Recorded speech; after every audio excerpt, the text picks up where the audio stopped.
When William Ferguson refused to eat in the colored section of a restaurant back in 1890, he filed a lawsuit that would change our state forever. Now his portrait will be placed on the walls outside the courtroom where his case was won.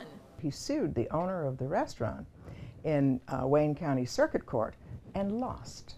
But I now know that if you're a Ferguson or a Ferguson descendant, you never give up. And he didn't. Ferguson, a Detroit businessman, appealed his case against restaurant owner Edward Guise to the Michigan Supreme Court. The landmark decision made it illegal to separate people in public places based on race. Dr. Lorna Thomas is William Webb Ferguson's great-great-great-niece. That was the first case of racial discrimination ever in the history of the state of Michigan. And that it was the late 1800s. It wasn't even 1900 yet. And Ferguson still wasn't done with history. A few short years after winning the lawsuit, another accomplishment. Being elected to this House of Representatives in the 1800s is a marvelous story. After his election in 1893, the Republican lawmaker was reelected in 1895. Now Michigan's first black legislator is being honored by other lawmakers, including Flint Democratic Representative Sheldon Neely. He's chairman of the Legislative Black Caucus, which had a key role in getting this done. The process started 3 years ago with a $16,000 cost to commission the portrait painted by Grand Rapids artist Joshua Risner. This is historic.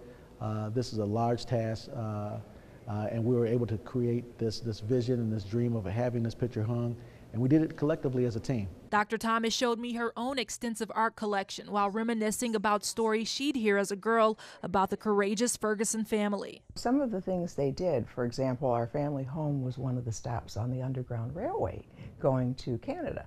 And that may not sound like much, except that if you were caught harboring a fugitive slave in the 1800s, they shot you on sight, or they hung you from a tree. There was no due process. You didn't get a trial. More than 100,000 people enter the doors of the state capitol each year for tours, many of them children. They look up not just at the grandness of the building itself, but to the portraits of lawmakers, leaders, governors, and a Michigan president. We were there as staff members were getting the spot ready for Ferguson's portrait, and now the next time a group of kids are here for a school tour, their walk will look a little different. It's just is so amazing, and I will be eternally grateful for their forethought. In Lansing, ElisseRamey, ABC 12 News.